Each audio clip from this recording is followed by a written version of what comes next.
Hi అండి, ఎలా ఉన్నారు? నేను మీ లక్ష్మిని. ఈరోజు నేను కట్టి పొంగలి తయారు చేస్తున్నాను, చూడండి. దాంతోపాటు పులుసు కూడా చేస్తున్నాను. ఇది కట్టి పొంగలి వరకే పులుసు. ఈ పులుసు కేవలం కట్టి పొంగలి కోసమే వేసుకుంటారండి. ఇదిగో చూడండి పొంగలి ఎంత బాగా వచ్చిందో. ఈ పొంగలి నోట్లో వేసుకుంటే వెన్నలాగా కరిగిపోతుంది. మీరు కూడా ఇలా తయారు చేసుకోవాలనుకుంటే చూడండి. ఈ వీడియోని చివరి వరకు స్కిప్ చేయకుండా చూస్తే మీరు కూడా ఇలా తయారు చేసుకోగలుగుతారు. ఈ కట్టి పొంగలి నవరాత్రుల్లో అమ్మవారికి ఒకరోజు ప్రసాదంగా కూడా పెడతారండి. ఈ పొంగలితో నెయ్యి వేసుకొని, ఒక స్పూను నెయ్యి వేసుకొని తింటుంటే అమోఘంగా ఉంటుందండి. పులుసు వేసుకొని జారిపోతుంటుంది. తర్వాత వెనకోళ్ళకు ఉండదు, ముందోళ్ళకే.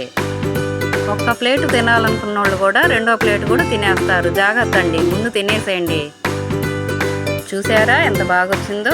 మీరు కూడా ఇలా తయారు చేసుకోవాలంటే ఒకసారి చూడండి. తొందరలోనే శ్రావణ మాసం కూడా వస్తుంది కాబట్టి మీరేమి ప్రసాదాలు చేస్తారో నాకు ఒకసారి కామెంట్లో చెప్పండి. కట్టి పొంగలికి ఏమేమి కావాలో ఒకసారి చూద్దాము. నేను కుక్కర్లో తయారు చేస్తున్నాను. 1 కప్పు రైస్ వేసుకుంటున్నాను, బీపీటీ. మీరు 74లో వేసుకోవచ్చు, మీ ఇష్టం అండి. సగం కప్పు వచ్చి పెసరపప్పు వేసుకుంటున్నాను. కప్పుకు కొద్దిగా హెల్త్గా ఉంది, ఆ హెల్త్ కూడా పెసరపప్పు వేసుకొని నిండా వేసేసుకున్నాను. కుక్కర్లో వేసుకొని వాటర్ వేసుకొని బాగా వాష్ చేసుకోవాలి.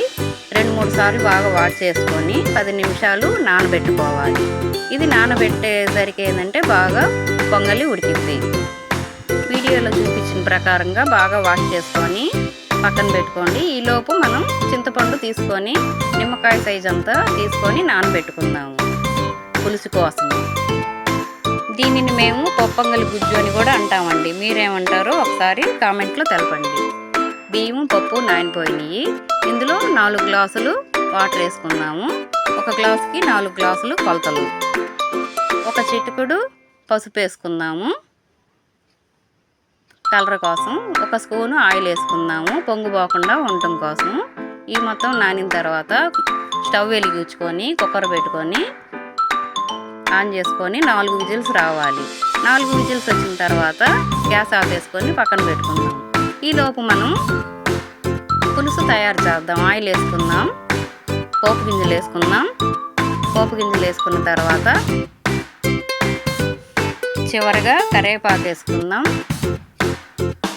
కరివేపాకు జాగ్రత్తగా వేసుకోండి, చిందిద్ది. ఇప్పుడే చెట్టులో కోసుకొచ్చాను ఫ్రెష్గా మా చిట్టాకు, చిట్పట్లాడింది. పచ్చిమిర్చి కొంచెం సన్నగా కట్ చేసుకొని వేసుకోవాలి. సన్నగా కట్ చేసుకున్న ఉల్లిపాయ ముక్కలు వేపాలి బాగా. అది సగం వేగితే సరిపోయిద్ది, మొత్తం వేగక్కర్లేదు. చింతపండు నానబెట్టింది పిసికి పక్కన పెట్టుకొని ఆ పులుసు కూడా వేసుకున్నాము. ఉల్లిపాయ ముక్కలు పచ్చిమిర్చి కూడా పులుసుతో బాగా వేగాలి. ఇది వేగనిచ్చిన తర్వాత కొద్దిగా పసుపు వేసుకుందాం. పసుపు తర్వాత తగినంత సాల్ట్ వేసుకుందాం. సాల్ట్ వేసుకొని తెరలాలి. కొంచెం బెల్లం వేసుకుందాం రుచికి తగ్గంత. శనగపిండి తీసుకొని 1 స్పూను వాటర్ వేసుకొని బాగా కలపాలి, ఉండగట్టకుండా ఉండాలి. ఇది తెరిలిన తర్వాత పులుసు తెరిలిన తర్వాత పులుసులో వేసుకొని కలపాలి, బాగా ఉండగట్టకుండా కలపాలి. ఇది మనకు వాటర్ కనుక సరిపోకపోతే ఇంకొద్దిగైనా వేసుకోవచ్చండి. ఈ పులుసు పుల్లగా ఉంటేనే బాగుంటుంది. పులుపు ఉప్పు తీపి కలిస్తేనే టేస్ట్గా చాలా బాగుంటుంది. బెల్లం మాత్రం స్కిప్ చేయబాకండి, చాలా బాగుంటుంది. ఇది మొత్తం తెరిగిన తర్వాత ఫైనల్గా కొత్తిమీర వేసుకొని ఆపేసుకుందాం స్టవ్. ఈలోపు పొప్పొంగలి ఉడికిందేమో చూద్దాం. పొప్పొంగలి ఉడికేసింది. గిన్నెలో ట్రాన్స్ఫర్ చేసుకొని అందులో కొద్దిగా సాల్ట్ వేసుకుందాం. మొత్తం తీసి గిన్నెలో వేసుకున్న తర్వాత కొంచెం సాల్ట్ వేసుకొని కలపాలి. కలిపిన తర్వాత కొద్దిగా మిరియాలు తీసుకొని కొద్దిగా మ్యాష్ చేసి వేసుకుంటాను నేను, ఎందుకంటే ఆవంతుని వేసుకుంటే ఏరేస్తారు కాబట్టి. బాండీ పెట్టుకొని స్టవ్ వేసుకొని ఆయిల్ వేసుకొని నెయ్యి వేసుకొని జీడిపప్పు ముక్కలు, జీలకర్ర, మ్యాష్ చేసుకున్న మిరియాలు, 2 ఎండుమిర్చి వేసుకొని ఫైనల్గా కరివేపాకు వేసుకుందాం. కరివేపాకు వేసుకున్న తర్వాత కొద్దిగా పచ్చిమిర్చి వేసుకుందాం సన్నగా కట్ చేసుకుని. అది బాగా ఫ్రై చేసుకోవాలి. ఫ్రై చేసుకున్న తర్వాత ముందుగా తీసి పక్కన పెట్టుకున్న పొప్పొంగుల్లో వేసుకుందాం. వేసి బాగా కలపాలి. మీకు నా వీడియో నచ్చినట్లయితే ఒక లైక్ చేసుకొని నచ్చిన వాళ్ళకి షేర్ చేసుకోండి. ఏమన్నా చెప్పాలనుకుంటే కామెంట్ రూపంలో చెప్పండి. చూసారా ఎంత బాగా వచ్చిందో పొప్పంగలి. టేస్టీ అండ్ హెల్దీ పొప్పంగలి. హెల్దీ ఎందుకున్నానంటే పెసరపప్పు ఉంది. పెసరపప్పు వల్ల చలవ చేస్తుంది కాబట్టి టేస్టీ అండ్ హెల్దీ పొప్పంగలి. చాలా రుచిగా కమ్మగా ఉంది. మీరు కూడా ఇలా చేసుకోండి.